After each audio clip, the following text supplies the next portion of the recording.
हमारे पास Swiss bankers.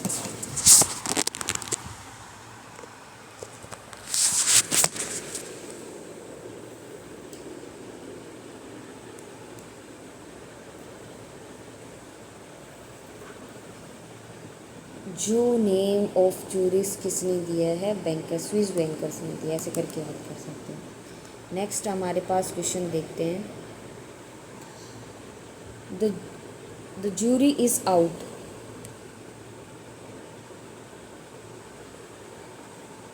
The jury is out का मतलब होता है, जूरी होता है जो डिसीजन मेकिंग वाला होता है, राइट। अब इसके पास ये आउट हो चुकी है तो इसके पास कोई भी डिसीजन नहीं है, इसका मतलब no decision has been reach, किसी भी डिसीजन पे आया नहीं जा रहा, आउट हो चुका है। जूरी मेंबर इज़ एब्सेंट, ऐसा है नहीं। The entire jury decide to stay out of, ये भी नहीं होगा। The jury has been taken break between here, ये नहीं होगा। हमारा ऑप्शन नंबर ए होगा कि कोई भी डिसीजन पे आया नहीं जा रहा है क्योंकि वो वहाँ से आउट हो चुका है, ठीक है। तो ऑप्शन नंबर ए हो जाएगा। नेक्स्ट क्वेश्चन है हमारे पास 20 में हमारे पास है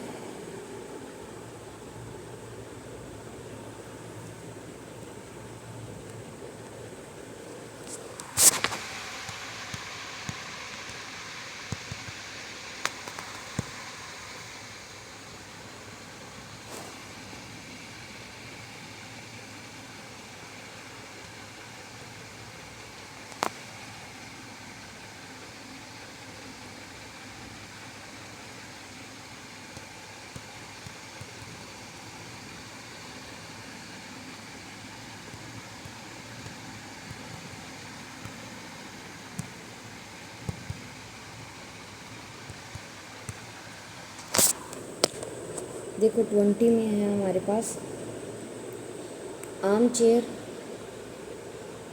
चेयर क्रिटिक। देखो आर्म चेयर पे कौन बैठता है? जो हमारी ये वाली चेयर होती है, ठीक है, इसके यहाँ पे और यहाँ पे साइड में ये लगी हुई होती है ना, थोड़ी सी वो डेकोरेटेड भी होती है अलग ही साइड से, राइट।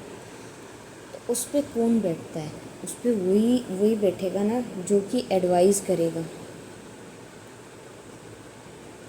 ठीक है। तो इसमें क्या होगा? Someone who gives advice based on theory not practical. Arm chair पे बैठने वाला प्रैक्टिकल भी सिखाएगा लेकिन उसको क्रिटिसाइज़ किया जा रहा है। इसका मतलब क्या बोल रहे हैं कि ऐसा पर्सन जो केवल और केवल ज्ञान दे रहा है थ्योरी बेस पे, प्रैक्टिकल की उसको कोई नॉलेज नहीं है, तो ये सीधा आंसर हो जाएगा। नेक्स्ट क्वेश्चन है हमारे पास a dog in a manager. अब देखो अगर कोई डॉग मैनेजर के सेंस में आता है, इसका मतलब क्या हुआ? अगर कोई मैनेजर डॉग की कैटेगरी में आ जाता है तो उसको हम क्या बोलते हैं कि डॉग मतलब ये तो सेल्फिश है। जैसे कि डॉग को कोई भी मांस या मीट वगैरह कुछ भी मिल जाता है तो वो किसी के साथ शेयर नहीं करता बल्कि उस दूसरे वाले पे भड़क जाता है। तो इसीलिए इसका मीन है a dog in a manager का मतलब होता है कि किसी सेल्फिश हो जाना, बिल्कुल, ठीक है। नेक्स्ट क्वेश्चन है हमारे पास chapter and verse. Chapter and verse में क्या होगा? देखो chapter and verse, spoke like a preacher, ये तो होगा नहीं। टोट लाइक ए टीचर, नहीं, कि वो टीचर की तरह पढ़ाता है। चैप्टर और वर्स यानी जो चैप्टर पढ़ा रहा है और उसके विपरीत।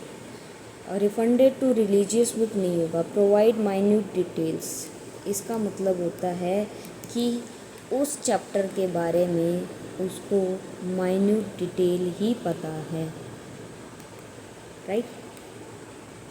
चैप्टर एंड वर्स का मतलब हुआ provide minute details.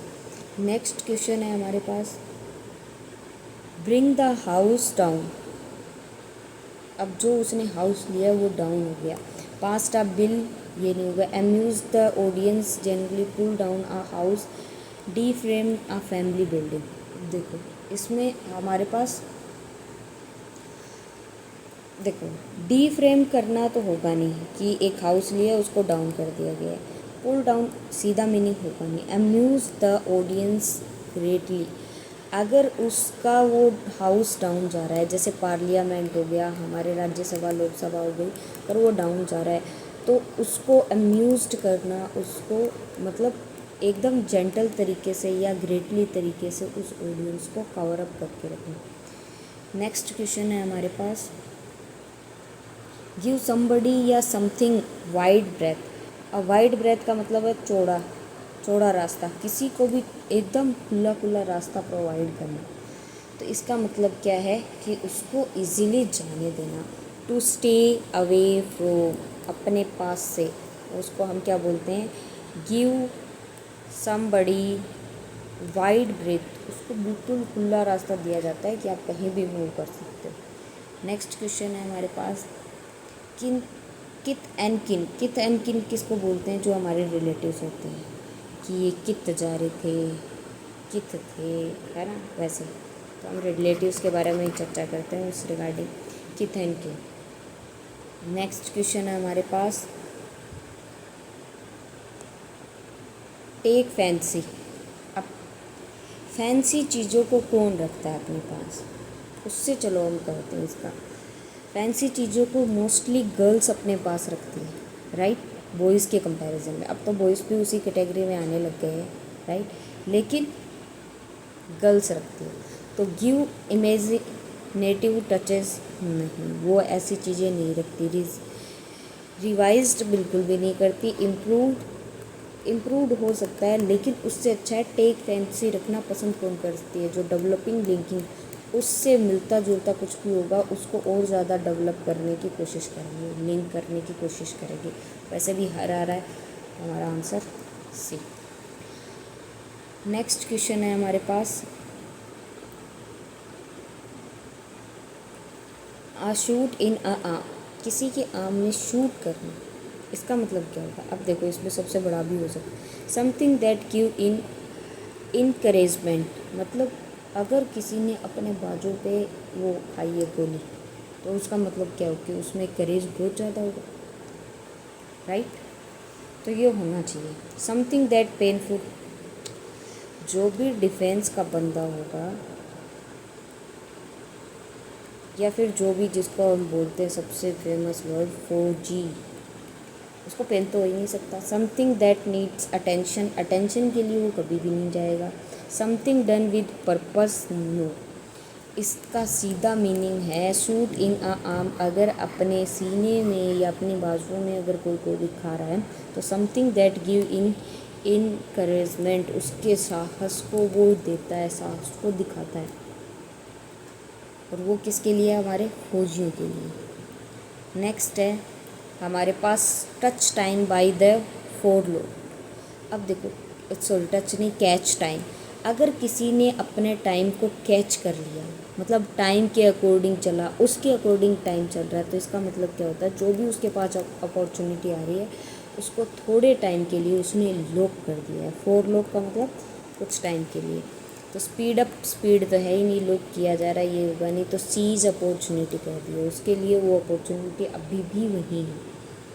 Next question है, अ गोल्डन मीन। अ गोल्डन मीन का हमें सीधा ही पता है, सीधा सा आंसर भी कर सकते हैं इसमें देखो, सबसे बड़ा वाला भी ले सकते हो, middle course between two extreme, हमारे दो रास्तों के बीच हमें कौन सा रास्ता हमें चुनना है, वो होता है हमारा गोल्डन।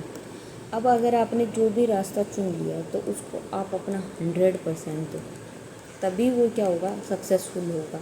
जैसे कि अगर एफकेट कर दिए, तो उसको 100% दो, ताकि वो आपके लिए मीनिंगफुल साबित हो। नेक्स्ट क्वेश्चन है, to provide against a rainy day.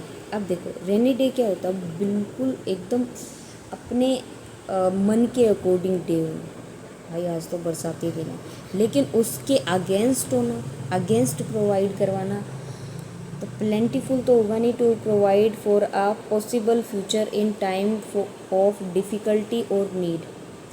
अब हमारे पास क्या होगा कि ऐसी सिचुएशन में हमें लाकर खड़ा कर देना कि जो हमारे लिए फ्यूचर में पॉसिबल हो, लेकिन डिफ़िकल्ट और हमें उसकी ज़रूरत हो, तो उसको क्या बोलते हैं, to provide against a rainy day. अब ये स्टोर करना होता नहीं है, ये रेनी सीजन का कुछ है ही नहीं, अगेंस्ट आ गया ना, अदरवाइज़ तो हम कर सकते थे। तो ये थे हमारे 30 क्वेश्चंस ईडियम्स एंड फ्रेजेस के 30 क्वेश्चंस। अब नेक्स्ट हम PYQ बेस्ड पे करेंगे, ठीक है।